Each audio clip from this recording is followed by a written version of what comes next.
Hello, everybody. You are now listening to the Overflow Podcast with Jay and Joaquin. Welcome, everybody, to this week's episode of the Overflow Podcast. As we get started here, we are put my head that I can hear what I got to hear, because if I don't hear, then I can't say what I'm going to say. There we go. We are back after I have been gone. Welcome to this week's episode of the Overflow Podcast. As always, I am your apostle, Joaquin.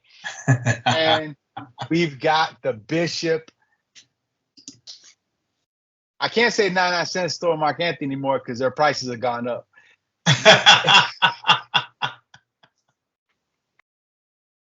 Yo, what up, man? But we got Pastor Jay. What up, Pastor Jay?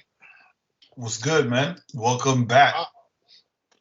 Yeah, I went off to Peru, the land of the llama and the alpaca.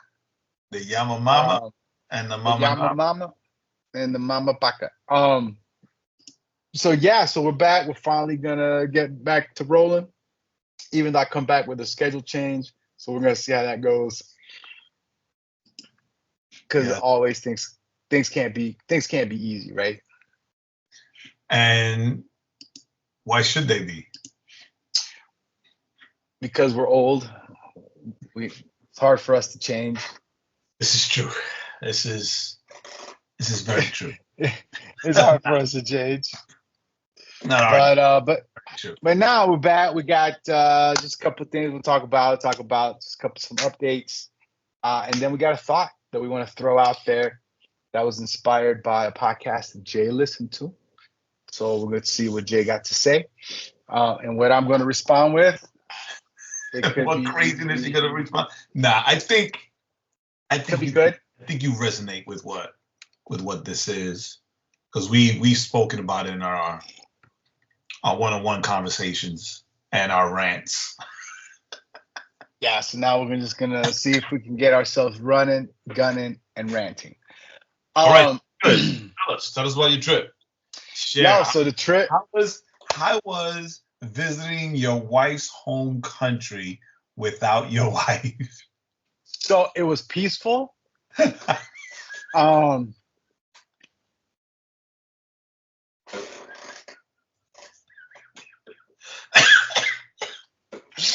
You got me out here like Muttley. Yo.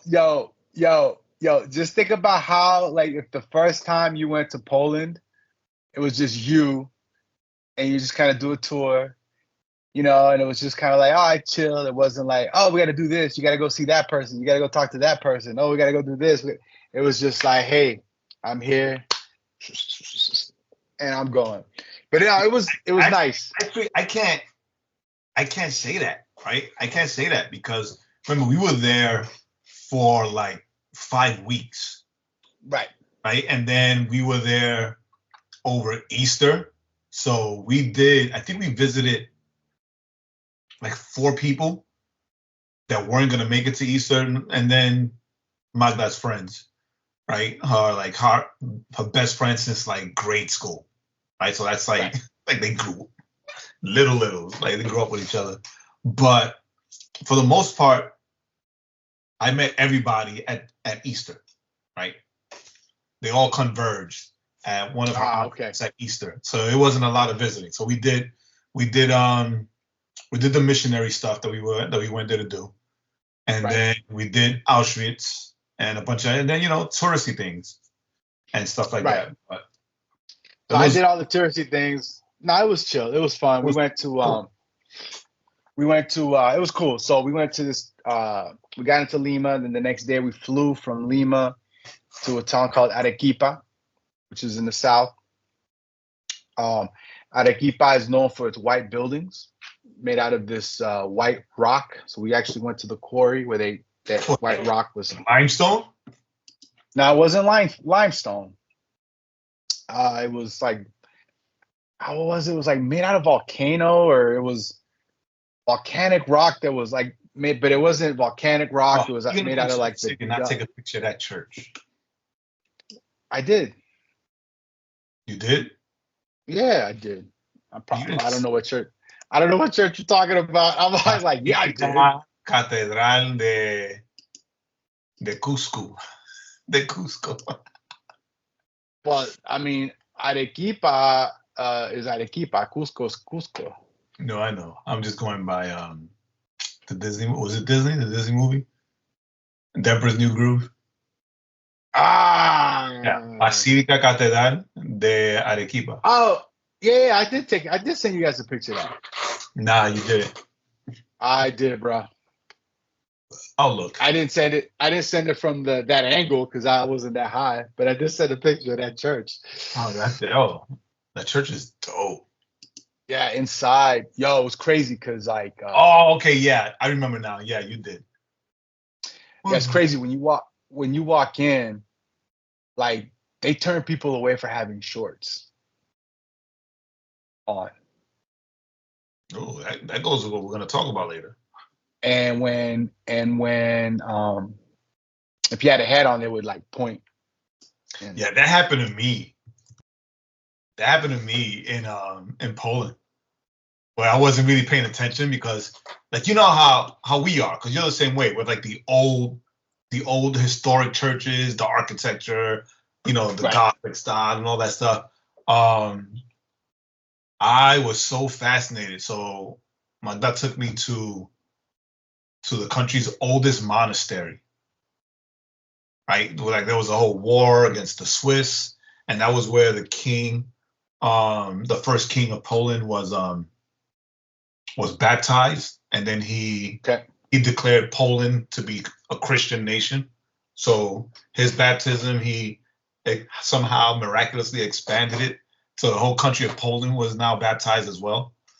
Right. So they're like they're a bastion of the Christian faith in Central Europe, but whatever.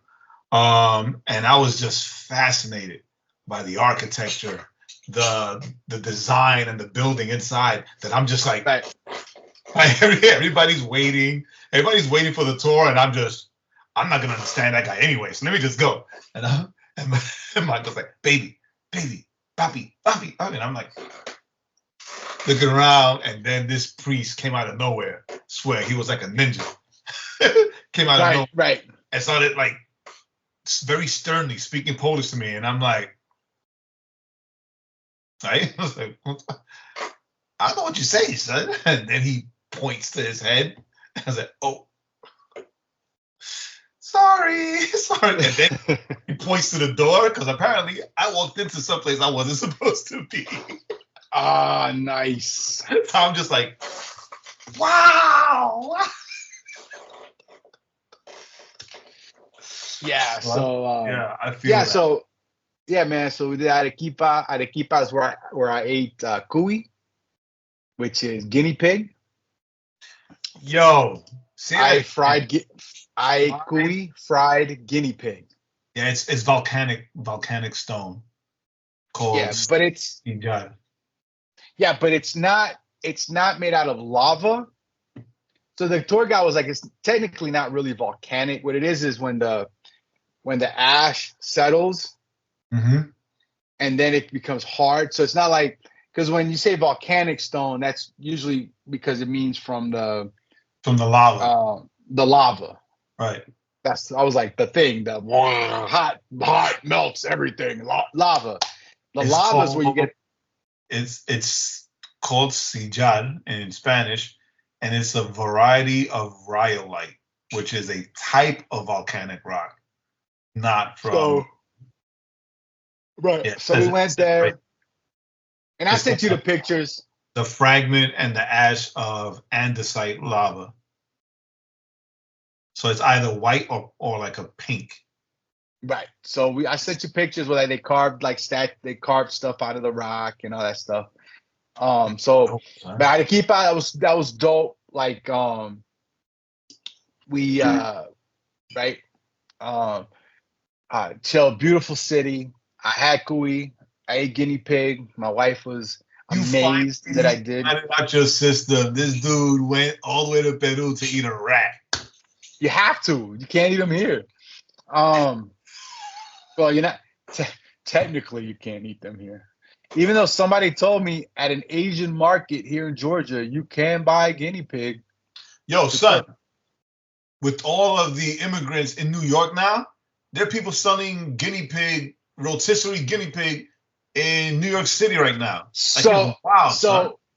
So from what I read, it's like a specific guinea pig, right? It's not just any guinea. They don't just grab a guinea pig off the guinea pig tree and cook them. It's like a specific guinea pig. They're not running around the town. Right. Oh, this will do. Boop. It's not like the joke, right? It's not like just, like when you go to the Chinese restaurant and you get your orange chicken and it's whatever cat they picked up off the alley. It's not like that. Anyway, but it was delicious, bro. Like if you ever in Peru and you get it, you got to try it. It is delicious. I can't do it. Yes, you can. If I'm not getting paid, I can't do it. I'm good. Yeah, you can. What you do is after the picture you sent this. Nah, homie. What you do is you tell them like that guinea pig was caught and flash fried. Yo, those delicious though. Here's the thing though. It's called chactado, which means that they put a volcanic rock on it, and that's how it flattens it out when they fry it. Mm. And so the skin was crispy. It was like pork and like the dark meat of chicken, right? The dark meat and pork, kind of a mix of that. But you do is when you try it though, if you're like, I don't want to see the head, you just tell them to give it to you in quarters, and then they'll give it to you in quarters without the head. So it's like little muslito, like little chicken muslito. So you get the little leg. Yep. Delicious. Also, and Arequipa was also the place where I tried alpaca. What you mean? Alpaca. Like you ate llama? I ate no. A llama is something different. Right. You ate alpaca? I ate alpaca every freaking day. That? I thought I told you guys that. No, okay, wait. I think you said it, but I think Joel and I took it as a joke. That could be it. I ate alpaca, and it was delicious. What the hell? And dude, it was become a freaking a barbaric savage. Yo, it was delicious. And apparently alpaca means very low cholesterol, very low fat. It was, I ate it like every day. I think there was like 2 days I didn't eat alpaca for dinner because it was the bomb diggy, yo. The bomb diggy. Becca, my baby sister, was like, "You're a monster," because I sent them a picture of me holding the baby alpaca. I remember that. And then the next couple hours later, I sent a picture of alpaca, like a lomo saltado, but with alpaca meat instead of beef. And she was like, "You're a monster. How could you be holding a little baby?" I said, first of all, it wasn't a baby alpaca. They're like, "Look, I'm holding my dinner." I said, second of all, they're big, they're grown alpacas, and they're the mean ones, right? They're like the bad boy, the ones that are rowdy, right? Become dinner. Those are the ones that become dinner, not the nice ones. Yo, man, but it was dope. It was delicious. Oh, it was so good. I didn't even know that was a thing. Yo, I didn't either until I got there, and I didn't know apparently that alpaca was a thing. Yeah, apparently they eat it. It's eaten more out like south, so like not eaten as much in Lima. Not somewhere you would necessarily eat it in Lima, but when you head out. But when I talked to Jenny's cousin, he was like, "Oh yeah, it's delicious." So I mean, I'm sure you can get it in Lima, but it's really known for being out like Arequipa, Cusco, like out that way.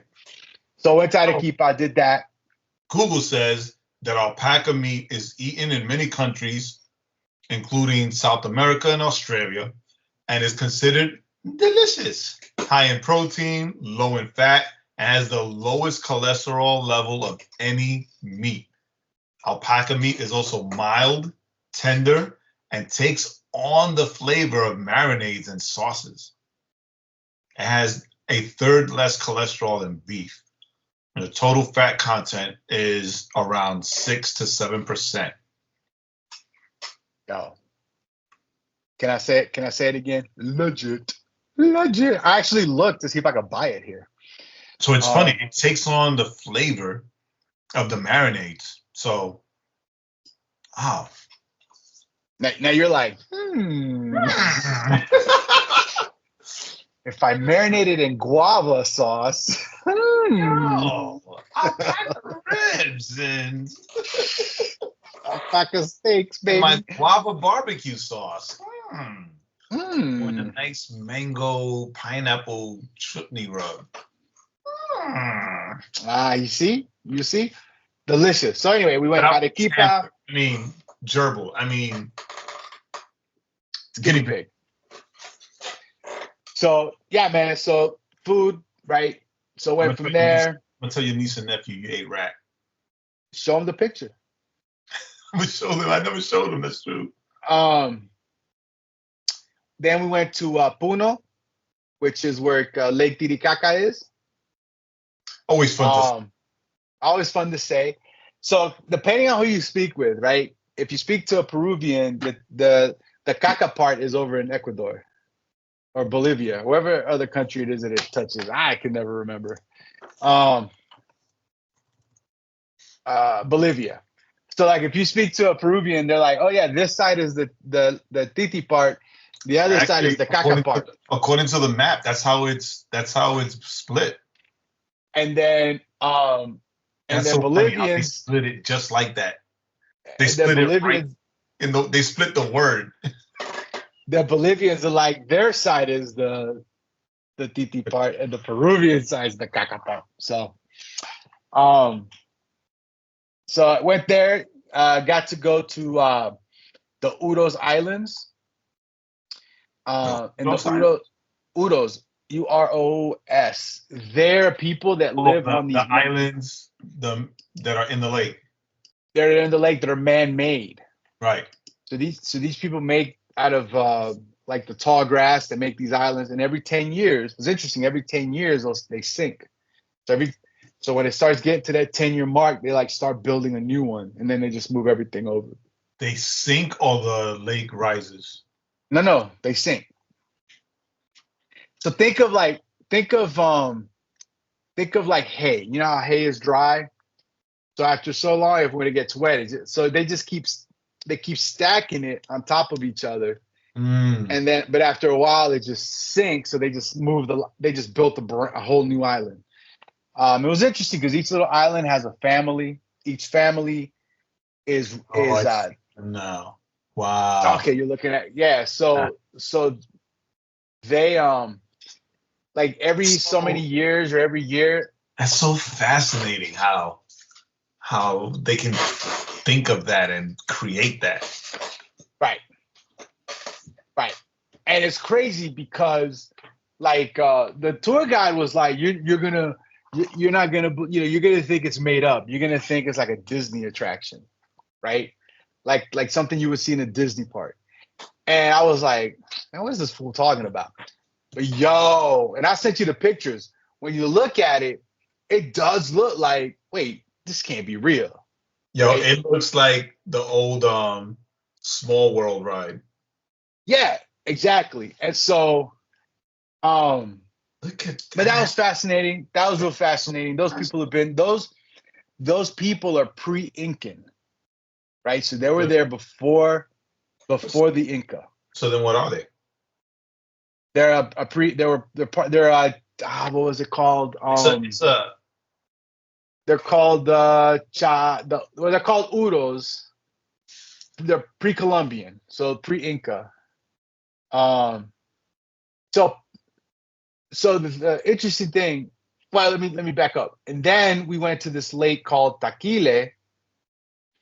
That is the inhabitants are Incan. Chaving. And the thing is, so here's the thing, right? The thing is that when you talk about Peru and when we talk about the Incas, right? The Incas were only around for 100 years. Mm-hmm. That's it, 100 years, right? Because we tend to think the Incas were around for a long time, but they were only around for 100 years. So there were all these pre-civilizations before the Incas. So what happened? So the way I understood it, or at least the way I decided to understand it, is that when the Incas were like, "Yo, we're gonna start conquering," right?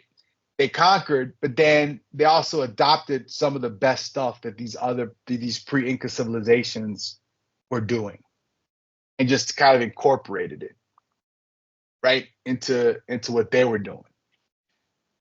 So Yeah, then you have that. You have I'm trying to remember.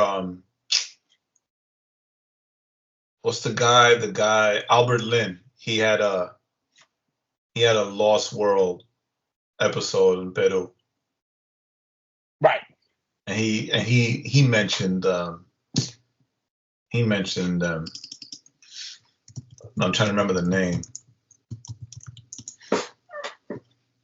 Pero está bien, go ahead, I'm sorry. That's right. So yeah. So then we visited this island Taquile, where these Indian, they're like Incan, but they dress like Spaniards, like they have He showed me that. Yeah, the white shirt, the black pants, the short vest. Mm-hmm. Very interesting. And so that was that. Then from there, we hit the highest point that we hit was when we were headed over to I believe it was Tupuno. We hit 16,000 feet above sea level. Damn, it was crazy. How did you like? Because I'm a man. And I'm a man. I was chewing coca leaves and drinking coca tea, and I was doing all the coca I could do.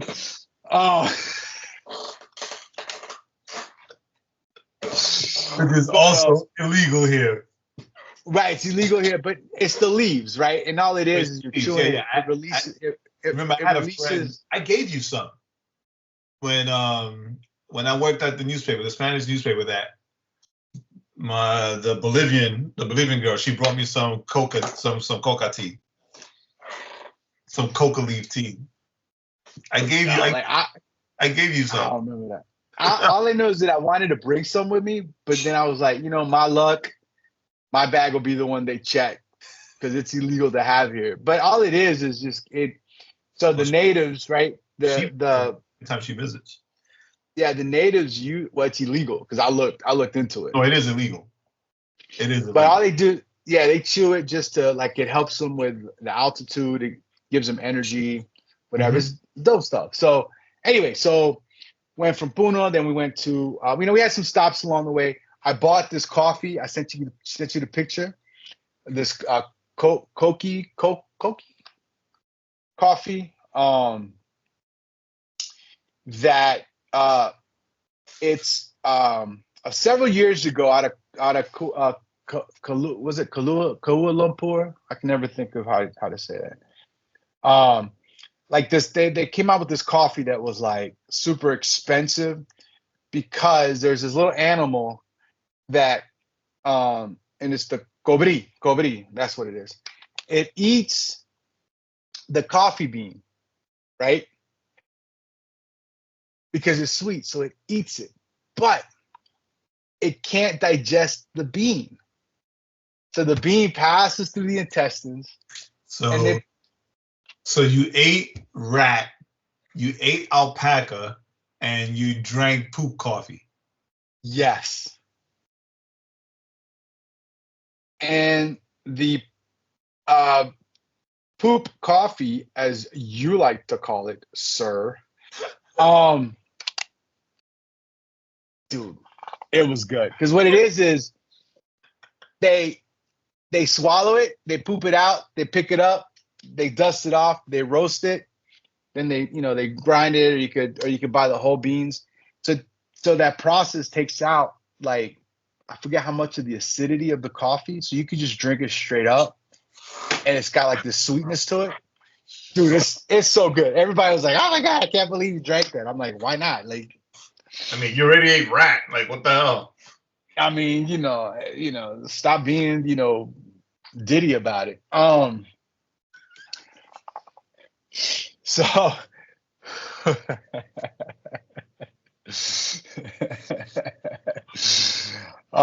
but it's not, man. So I bought no this coffee. Like this is the deal. I paid what amounts to about $26, $27 for a small bag. You could buy if you can get this coffee here in the States, like you're paying like $30 for a shot espresso, right? Which is like crazy expensive. I remember the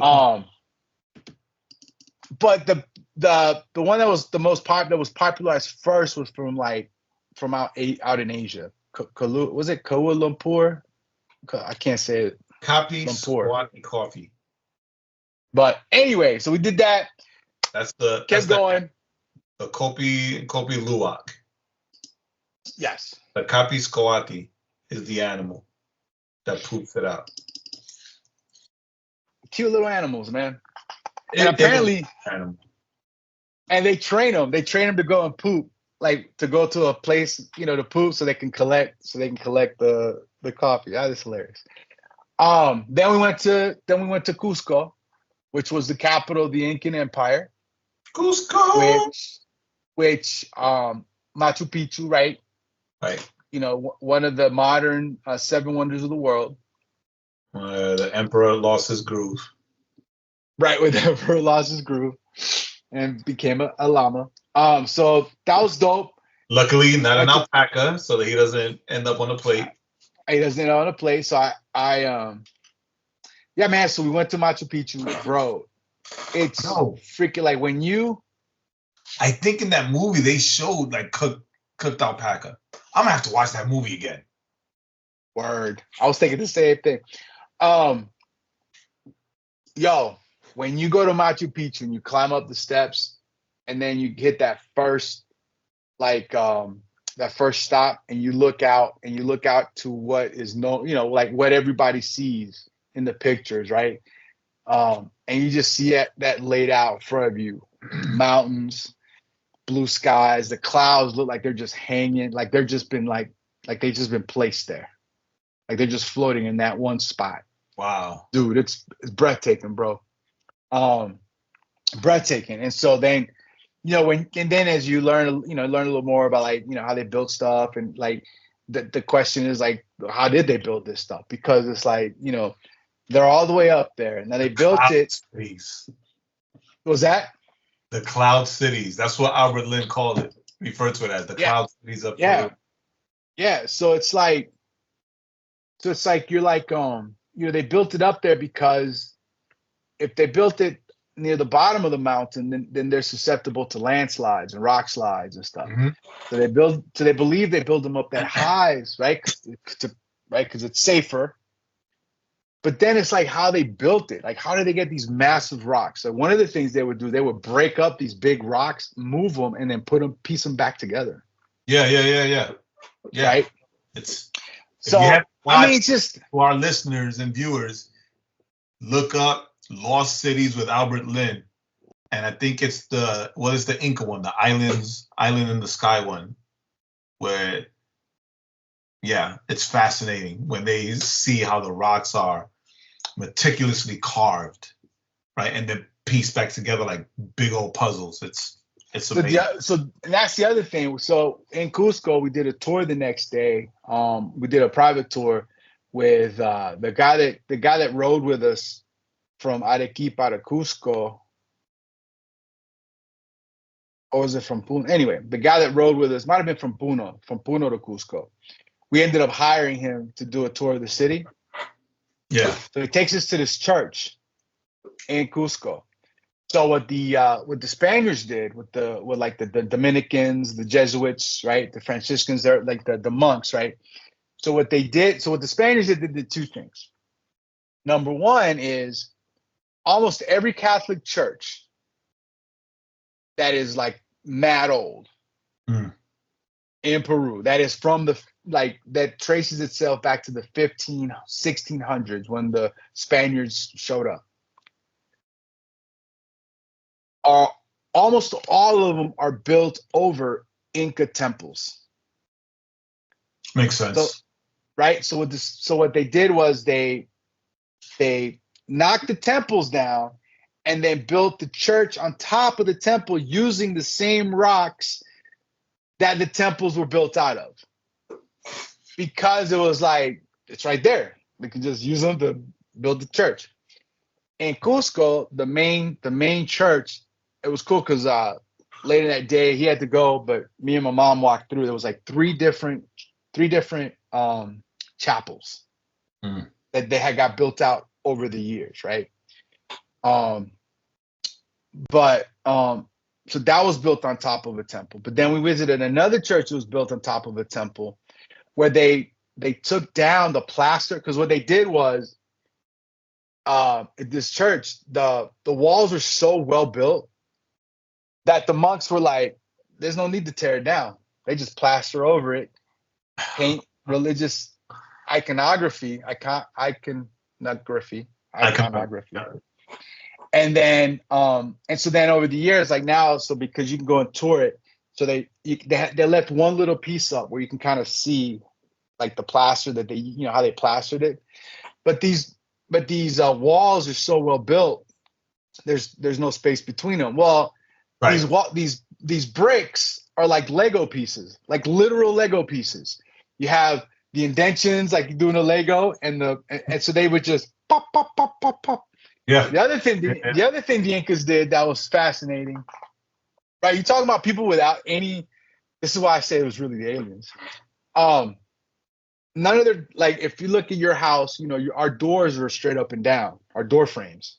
Mm-hmm. So they built their door frames at an angle, and they angled out a little bit, and they angled. So if you think of your feet, right? If you spread your feet out, you have a wider base, so it's harder to knock you down. So that's how they did their doors. And then they leaned them out so that whenever the earth shook with an earthquake, it would shake with it, but it wouldn't bring it down. We actually saw a piece of the wall that you could see it had come apart a little bit, but it was still standing. And I was like, that was an earthquake and whenever. And you can see it, like it didn't tear the wall down. It just kind of, the bricks just kind of came up a little bit, but it stayed. Wow.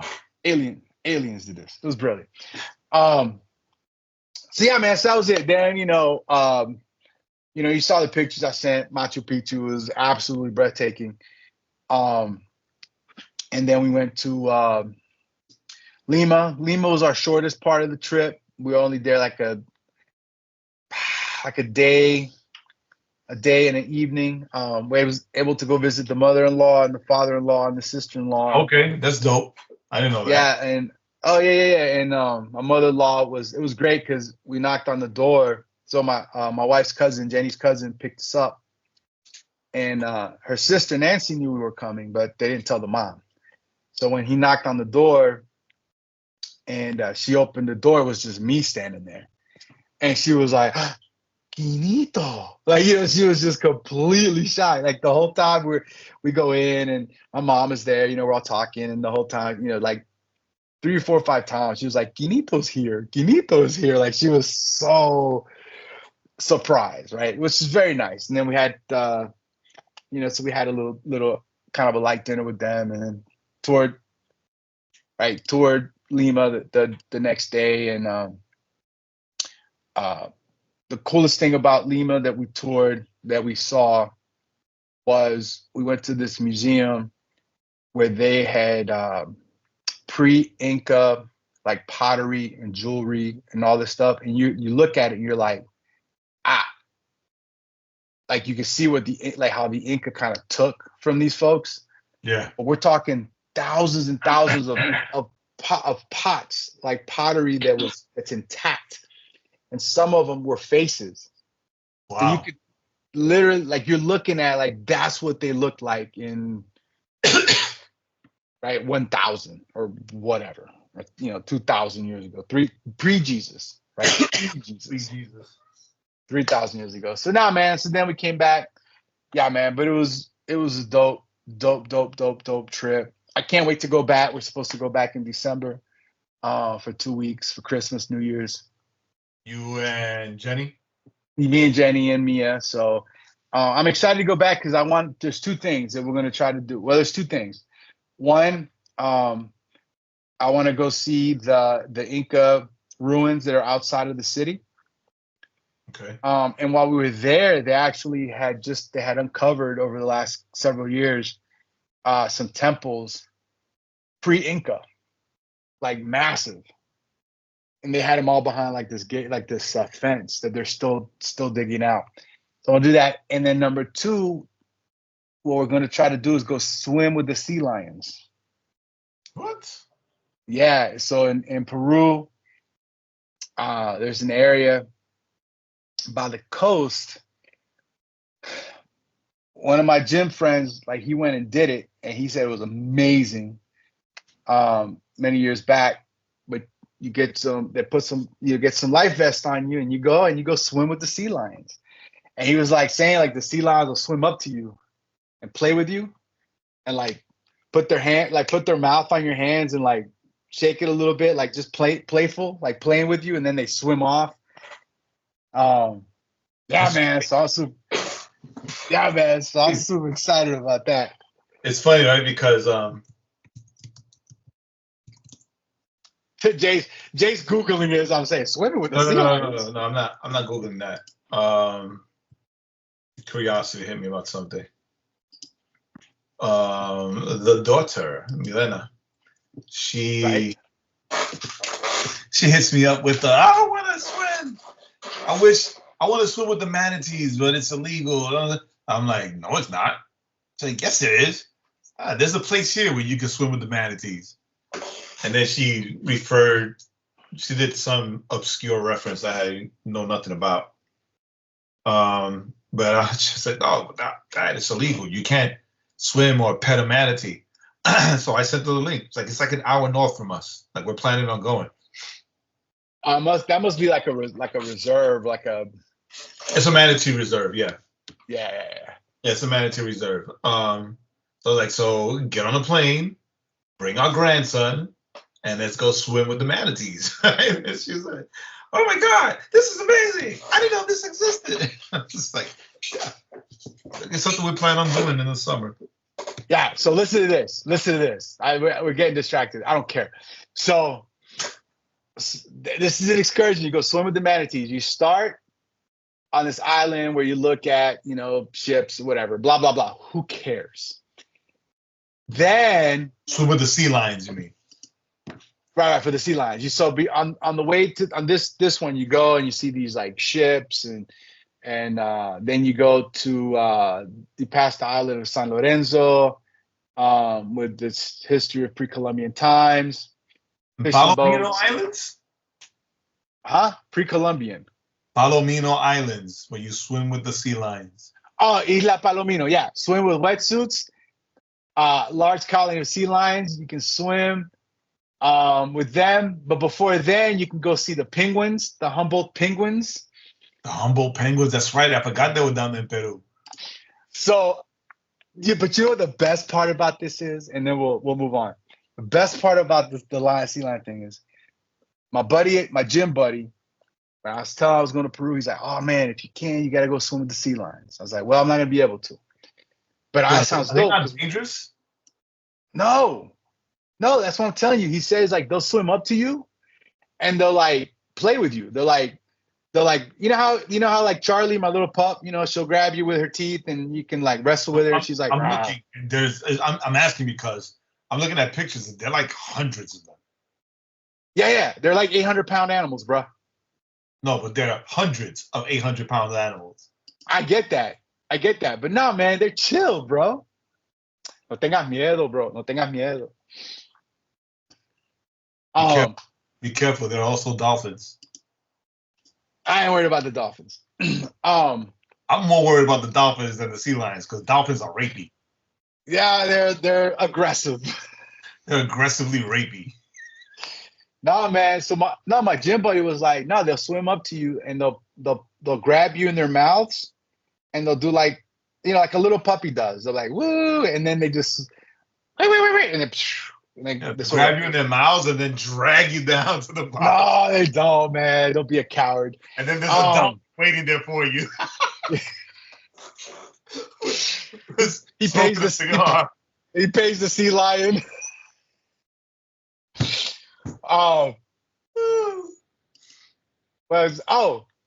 the dopest thing about this is that when after talking to my buddy at the gym, I came home, we're getting ready for bed, and Jenny's like, oh, listen. She's like, yeah, I was looking, and when we go to Peru, we should try to go see about going to swim with the sea lions. Wow. She brought it up before I did. So you know what I said? Yay! But yeah, man. But anyway, that's in the future. But that's in the future. But anyway, man, yeah. So it was a great trip. Can't wait to go back to visit Lima, because then I'll be able to spend some time in Lima and just check out some other things that didn't get a chance to check out, this time around. So, but yeah, man. So now just getting ready for whatever I'm gonna do next. Which is swim with the sea lions and stay away from the dolphins. Swim with the sea lions, fight the dolphins, and it looks like the Israel trip is back on in February. I think right now we're in the middle of trying to figure that out. Okay. So might be able to do Israel now in February. The things of like where all the fighting is, they've opened up. So hopefully. I don't know. I met an Israeli here. Actually might hire him for the church to help with the landscaping. Oh, okay. Yeah. So he came by the church. We talked for a bit. Gave me some ideas. I gave him some insight. And it was like, I won't be able to get back to you for like another month because I'm headed to Israel in 2 days. And I was like, oh, wow. Like, why are you going to Israel? Like, because my family. I was like, all right, awesome. And it was like, how can I be praying for you? Right? Right. It's not even a question, right? Like, let's put all the politics aside. Right? As an Israeli, his family's out there. There's a lot of stuff going on. There's always stuff going on there. We just don't hear about it until until Israel fights back. Then it's like, oh, they're so evil. Right. But I'm like, yo, like, just tell me, how can we be praying? And it's like, just pray for the continued safety of the country and for my family. I was like, all right. And for your trip. So, yeah, that's dope. That's dope. So yeah, man. So man, yeah, that's what we're that's what we're doing. So then starting tomorrow, I'll start working third shift for the next 6 to 8 weeks. So that'll suck for a little bit, but how long are you doing that? 6 to 8 weeks, hopefully. So right? explain to our listeners and viewers what 6 to 8 weeks means. I mean, what third shift means. So there's 7 days in a week, Jay. And when they go back to back to back to back, each week is 1 week, the next week is 2 weeks.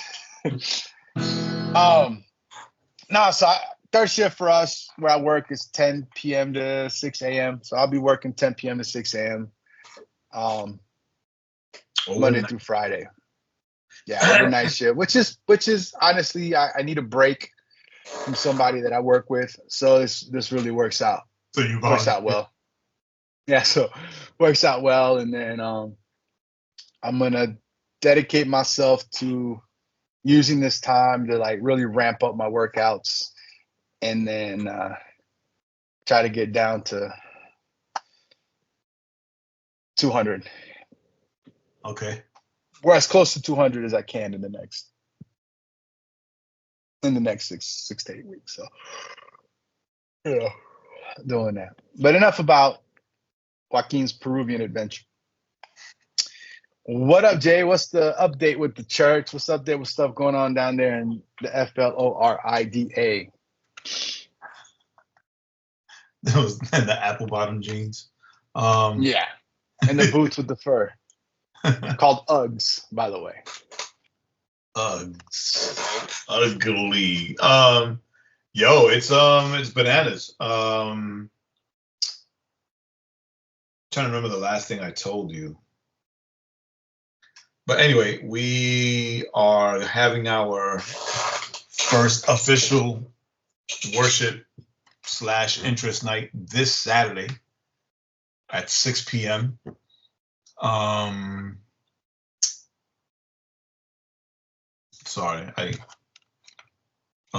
saw the ring app appear on the phone, but didn't hear if there was anybody around, but yeah, it's nothing. So our first official worship/interest night this Saturday. It's crazy. We've been using, I don't know if I mentioned it here, if I told you, we've been using that service called Church Candy to advertise and do the marketing for the church plan and all. And I'm not gonna lie, I'm not gonna front. I went in skeptical. I'm gonna give you a month test. Let's see how this works out with the worship night. But the way they have it set up, and they made some mistakes in the beginning, but they're so on top of things that when I caught the mistakes and I let them know, like, they changed it fast. Right? Gotcha. It wasn't the ad's already active, we have to see how it runs. No, they made the changes fast. And it's not just changes in the caption, they made changes in the video. And I was like, hey, gotcha. And you got to change that. That's not right. Like, take that off. And they normally the way they do things is that they do follow up and all that themselves. So I don't have to follow up. Like, they make it look like it's like they're getting a text message from me directly. Right. So it's all very personal. So I give them the message, the script, right? I give them the message. They give me a script, but I have to personalize it, right? So it's not like, "Hey, sir," no, I don't talk like that, right? So I personalize it, and it's automated, right? So, but we've been getting a lot of hits, and a lot of people signing up. I don't know. No, you haven't seen the videos, the ads, because it's tailored to our area. So on the ads, we're like, hey, we're getting phrase donuts for everybody. So let us know how many people are coming with you in your party, so we're sure to get enough donuts for everybody. So that's like a call to action. Let us know how many people. Am I going? Yeah, I'm going. I'm bringing my sister. I'm bringing, my family, whatever. So we've done 3 videos. One is me by myself. One, the worship guy that's coming in, who's known in Tampa Bay, mostly Tampa. And then Sunday, for Mother's Day, Magda and I did one together. Okay. And this one, we mentioned that there's going to be childcare available, which is why I'm busting my butt right now. And there's going to be childcare available, but she's with me. And that went live Sunday night. So there's a lot of interaction, a lot of people signing up, a lot of people.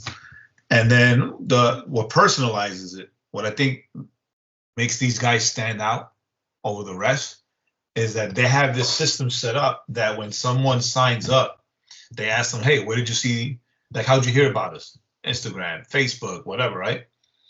And then the automatic message is like, oh man, that's awesome. Or for me, oh, that's dope. I'm so glad that you are that you're gonna come, that you're gonna be with us. And then they let me know, and then I'll go through their app. And this is something that they tell you to do when you go through the whole training thing. You to record like a selfie video, like personalized, right? So you sign up. Oh, yeah, I'm coming with my mom, my wife, and my daughter, right? Bet. Then I'll get all that info, and then I'm like, hey, Joaquin, Pastor J of Legacy, just want to let you know that I'm looking forward to meeting you, your wife, your daughter, and your mom on Saturday, whatever, right? And it makes it personal. So I did that for one of these. Well, I do it for all. I've been doing so many dang videos, either in front of the church or in front of the house. But I did. Oh man, it's a funny story. I did that, and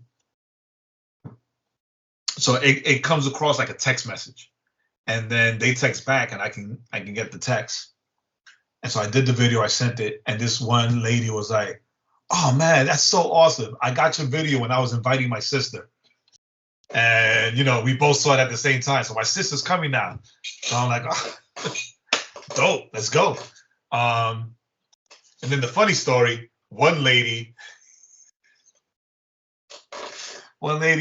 she went through the thing, clicked on the link, filled out, that she was coming, whatever. And so when I went to do the video, right, I did the video and I sent it. Her response was, weirdo, go play with your mama.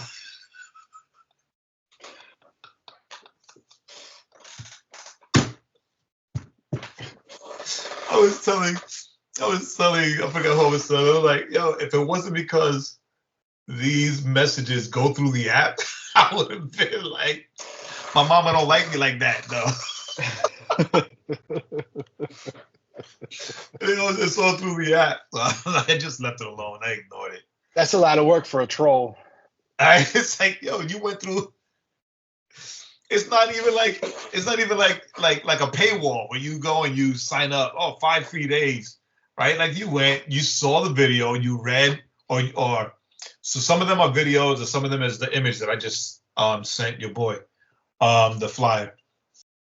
And whatever it is, you saw it, you read it, you clicked on the link, right? You clicked on the link, and the link opens up to, hey, thanks for being interested in joining our worship night. How'd you hear about it, right? And how many, are you gonna come? With how many of you are in your party, right? Then you went and you filled all that out for me to respond to you, and you're like, weirdo, go play with your mama. Like, why'd you do all that?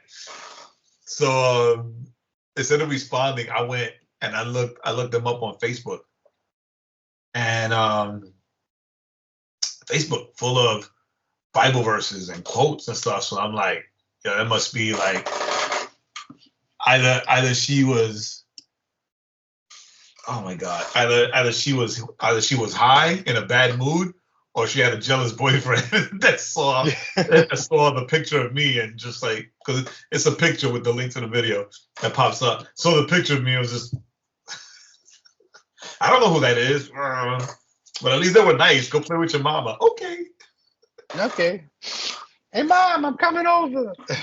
And then one guy, he didn't fill anything out, but he left a comment on each one of the ads saying that I'm leading a cult. So, hey. Nice. You haven't even started. I'm a cult leader. Leading a cult. Right? It's like, you're going to leave the Scientologists alone, but you're going to bother me about a cult. Right. But it's exciting. A lot of energy for something you don't believe in. Yeah, for real, right? So I was going to respond to that, right? Because I could respond to that with anything, but somebody else already responded. Somebody that's coming, that signed up to come. They saw, they liked the ad, so they saw the comment, And then they responded. Like, oh, you need to shut. This was so funny. You need to shut the hell up. Like, you need to shut the hell up, man. You need Jesus. Like, I'll allow it. I'll allow it. That's hilarious. But that's what's up. So then coming up here, this coming Saturday. It's Saturday. So right now,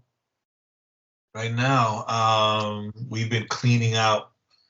So I mean, you know how old the church is. Like, you saw it. So all the rooms had become storage rooms for like 30, 40 years. So they had a nursery, right? That nursery was filled with junk, like a children's room. I don't say nursery. They call it a nursery. It's a children's room. It's filled with junk, just collected junk over the years. It's got like 6 shopping carts from different places. I don't understand why. But behind, like, we cleared it out, threw stuff away, whatever. But behind all that, all the toys and all the books and all that, and all the crayons and paint, they're all still there. They were just behind all the junk. Oh man, like children's tables, children's chairs, like, it's so crazy. So I'm in there since yesterday, painting that room. I cleaned it up, cleared it out. Like, first we all did, like, all of us, the team, we showed up on a Sunday and we just started cleaning stuff out. Yesterday, one of the guys showed up with me and he helped me paint it. Today I painted half of it, and it's going to need another coat because the color in there was dark. So even with the primer, you can still see it. So yeah, I'm gonna finish painting it tomorrow, hopefully, and then add the foam mats. We bought foam mats because it's a kid's room. Oh my gosh, yeah, I have to buy a new wall plate for the light switches. Nice. I'm pretty sure the one that was there has asbestos. But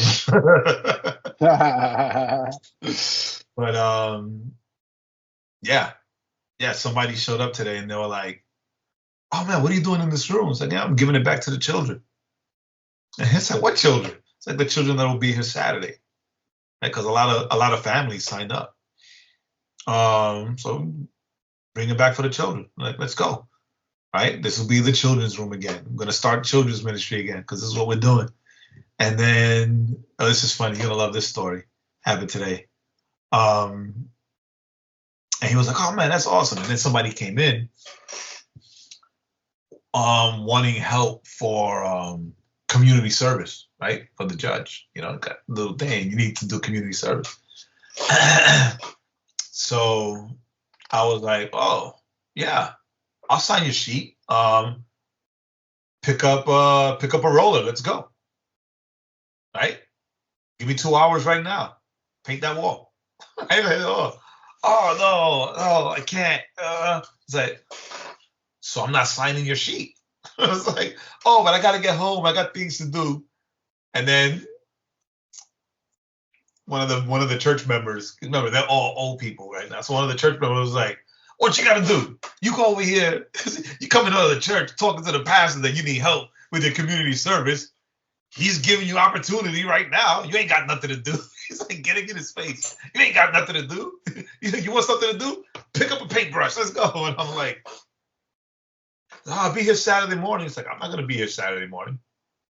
Like, this needs to be done by Friday. Like, I have worship night on Saturday. "Oh, well, I have church on Saturday."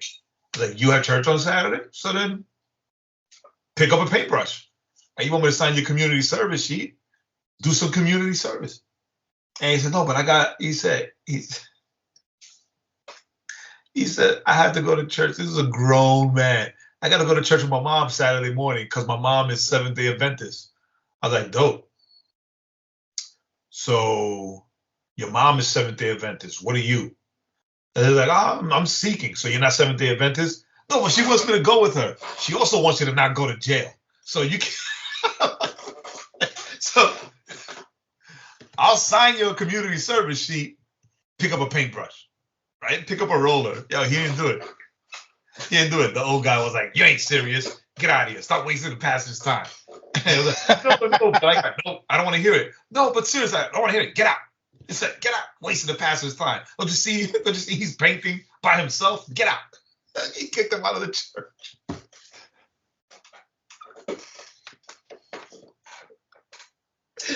I mean, he kicked him out of the church. And I was like, you can't come ask for community service and then say you can't do community service. yeah, you can't do it. I said, oh no, it's not like that. It's like, it's like that. You think this is the first time I have to do this? Yeah, there's paint, there's a roller, there's a wall. Let's go. Nah, he wasn't serious about it. I'm glad that other old guy was there though, because he did not care. He kicked him out of the church. It was hilarious. Oh, that's hilarious. See you Friday night for see you Saturday for worship service. I told him, yo, you're not a Seventh-day Adventist. Like, paint and bring your mother to worship night on Saturday night. Oh no, but like everything out of his mouth was excuses. So it was wild. It was wild. That's hilarious. That's hilarious. Yeah, so the idea is to, I'm gonna take screenshots. I'm gonna show you a lot of people that signed up for worship night. A lot of them are looking for community, looking for fellowship, right? And already asking, do you meet on Sundays? And I'm like, not yet. In my house, we meet Friday nights in my house. I'm like, yo, we meet Friday nights in my house. We have culture nights in my house Friday night to build community, to build fellowship, and build all these things. So I'll be mentioning more of that on Saturday. But it's interesting to me how so many people sign up for worship night to come because they're looking to connect to community. Well, I mean, it's like, hey, once you kind of explain, or once you kind of share what's, kind of what's going on with the church and whatnot, come join us on Sundays, and we just, go from there. Shoot, don't stay away. Be part of the excitement. So that's what's up, man. It's interesting. It's exciting. It's exciting that we're finding. Oh, got some stickers made. Oh, you can't see them. I can't see them. There you go. Ah, there it is. It said Reach, Teach, Love. I disappeared completely. Reach, Teach, Love, Worship, Serve. Got some stickers to hand out on Saturday. I was trying to get T-shirts done, but they didn't come. They're not gonna come on time.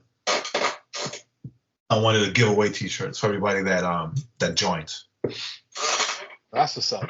You join, you get a T-shirt. You get a T-shirt. You get a T-shirt. You get a T-shirt. You don't get a T-shirt. Oh man. And it was gonna be a T-shirt with this on the back, and then the logo. That's what's up. So I'm still gonna make them. They're just not gonna be here they're still being made. They just won't be here for Saturday. Gotcha. I know you saw the pictures. Got the welcome flag out front. Apparently, there were 2 welcome flags that were in the children's room, stored away, that nobody knew about. That they were bought nice. a long time ago, right? So I'm like, why are you not using them? But so I went and I bought the spikes for the ground, and Sunday was the first time that those flags were put up.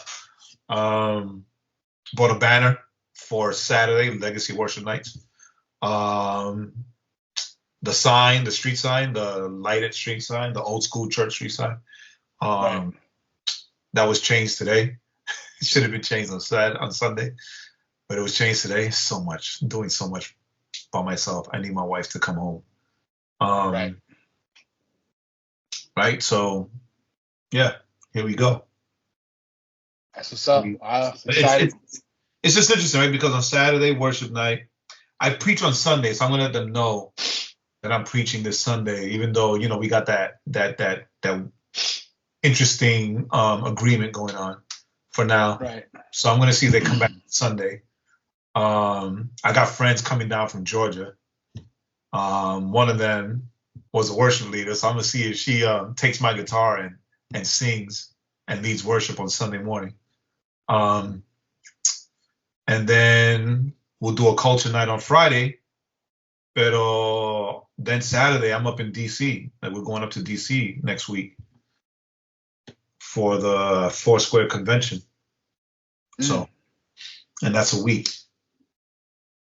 right? So we're able to see them for Friday night, and then just tell them, hey, next Friday, we're out of town on Sunday or whatever, so see you guys next Friday. But I don't want to lose that momentum, right? So you're talking about Israel in February.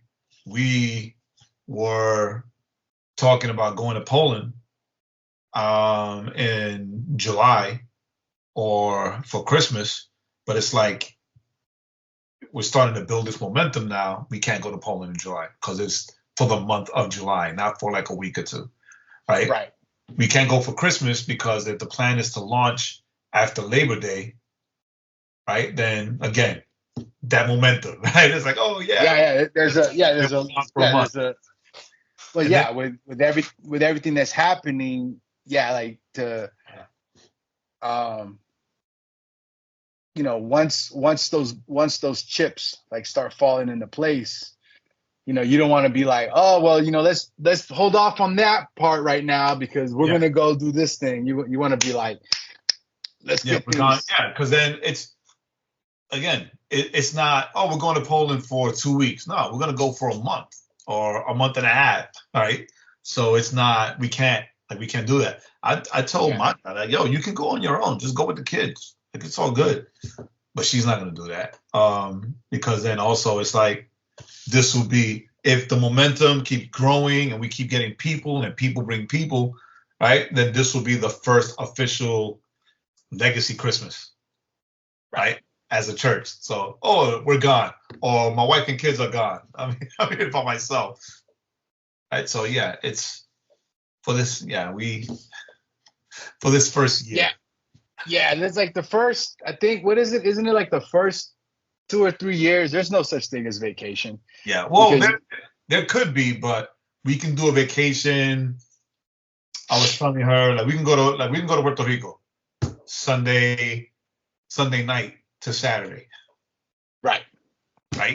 Sunday night to Saturday.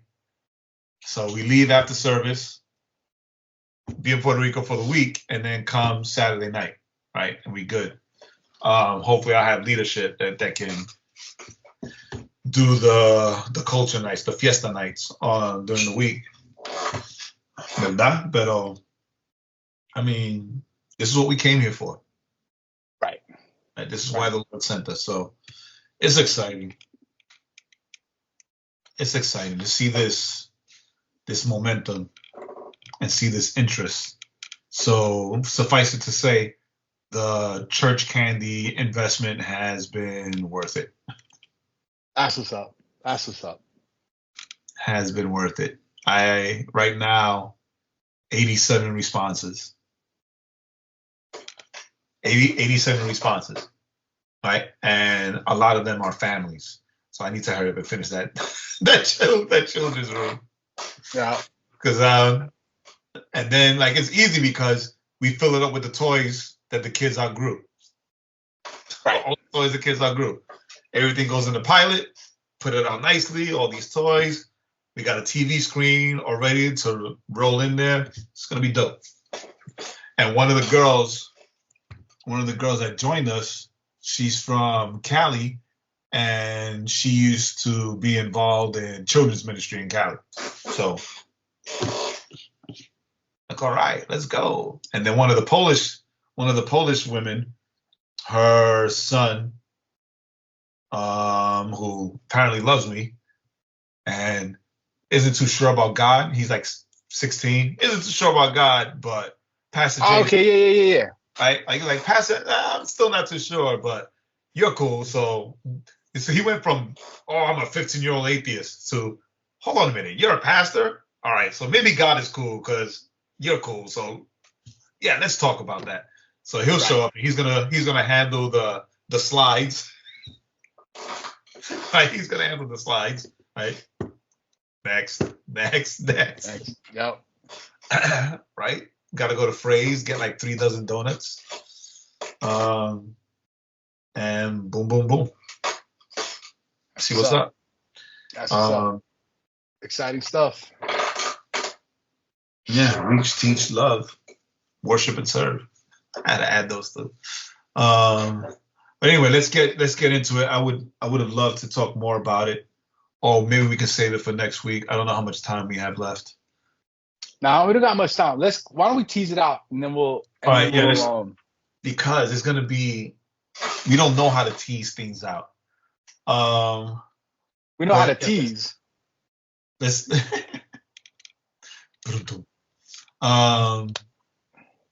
so this is from the so we text so much. The Pastor's Podcast, coming out of Jesus Culture. So for you listeners that have been with us for a while, you know that there's a direct connection between myself and Jesus Culture, seeing how the leader of Jesus Culture, pastor of Jesus Culture, is a personal friend.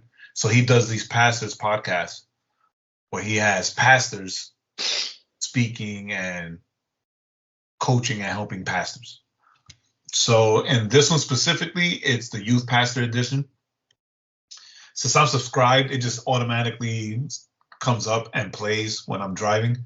I almost took it off because it's like youth pastors edition. Thank God I'm not a youth pastor anymore. Yeah, I'm past that. Although sometimes it feels like I'm still a youth pastor. Yes. Well. But anyway, but she said, so Becky Johnson she was the youth pastor for Jesus Culture. She's now the executive pastor of Jesus Culture. Right? Super dope lady. Basically Banning's right hand, but all her years of youth pastor ministry. So they're having this conversation, Banning, her, and this other guy, I forget what church he's from, but youth pastor for years, son of somebody who established big youth pastor ministry in Cali. And this guy's youth pastor was Judah Smith. So there's that connection. But she was saying how when she was asked something about helping kids and helping the next generation, and she said that we have to teach the church how to be loud. I'm paraphrasing. I don't remember exactly how she said, so I'm not quoting, but she said that the voice of culture, right? The voice of culture, the outside voice, is loud, bold, and unapologetic with its preaching, right? And they're loud about all the things, right? That goes against the church and goes against our faith. And then she said, and then the voice of the church is quiet, apologetic, and soft, right? She's like, if culture is loud with their lies, then the church needs to be just as loud or even louder, right? And she said that, and I was like, because it's true, and we've talked about that. You and I have talked about how the church's answer for everything is, we got to pray. And I'm not against prayer, right? I'm not against prayer, but we in the church, within the church, Big C Church, we can't be silent. We can't acquiesce to the voice of culture and let them be loud, because like the kids are listening, right? The next generation is listening, right? Generation Gen Z.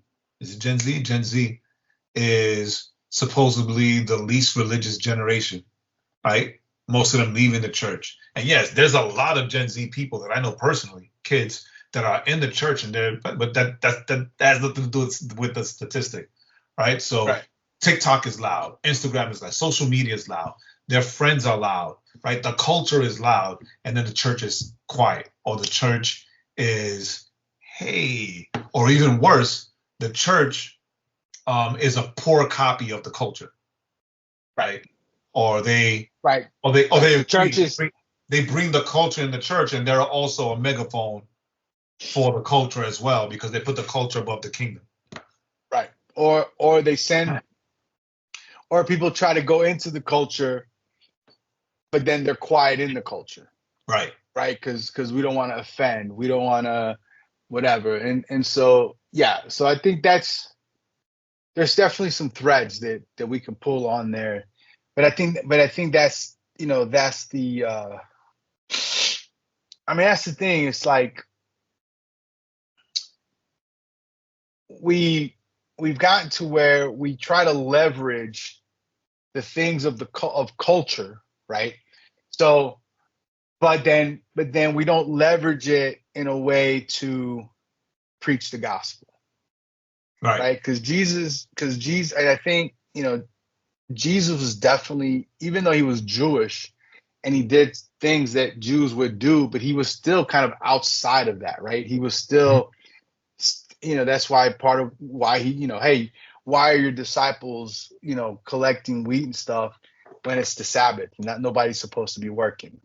Why are they out here collecting stuff? Why they, so he's moving in both, but everything that he does in both pointed in one direction. And I think that that's the problem. I think that's right. I don't even know if it's apologetic sometimes, but quiet and soft, definitely. Yeah. Right. Well, it's apologetic now. Like when you hear things, and I remember us talking about this in one of the episodes where millennials don't find it offensive to share their faith and to proselytize because they don't want to offend, right? So they don't tell people that they're Christian or that Jesus saves or talk about sin, and they're apologetic. Oh, I'm sorry that the church has done that to you, right? I'm sorry that the church doesn't accept you. Like, no, we're not apologizing for what's in our book, right? So and it's not to say that there hasn't been abuse in the church and people being super legalistic and judgmental and condemning, but hey, sin is sin. Jesus with the woman at the well wasn't like, oh, I'm sorry that happened to you. Jesus was like, yeah, you've had 5 husbands and the man you're with now isn't your husband, right? Like, yo, well, Jesus always said what, right? Go to the temple, right? Go to the temple and show you've been healed. Go and sin no more, right? He without sin cast the first stone. Right. Like if he's saying he without sin, you're calling sin out. you're right. You might not going, you're a sinner, but you're going, you're a sinner because I'm making you. Right. He didn't tell you you're going to hell. He said, yo, this is what you're doing wrong. Right. But he was like the thing is that her reaction, right? Her response was like, who do you think you are? Why are you judging me? Her response was like, yo, you are the Messiah. And then she went and she evangelized to the town. And her evangelization was, come meet this man who just told me all my sins. Right. Who told me everything about me. Right. He read my whole card in front of me. Right. And then they all came and then they accepted Jesus. Right.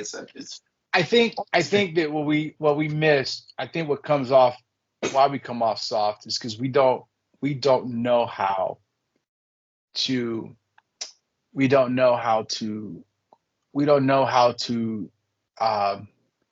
correct in love. Right. So it's like with children, right? When you correct them, you don't do it, you do it firmly, right? You do it with authority, right? But then you're doing it out of, right? But we know the difference between with you, let's say you specifically, because you've got little kids, right? You've got small children, right? There's a big difference, right? When you correct them out of frustration, and when you correct them out of love, right? Out of saying, hey, I don't want you to make this mistake, or I don't want you to keep going down this path. There's a difference. And I think that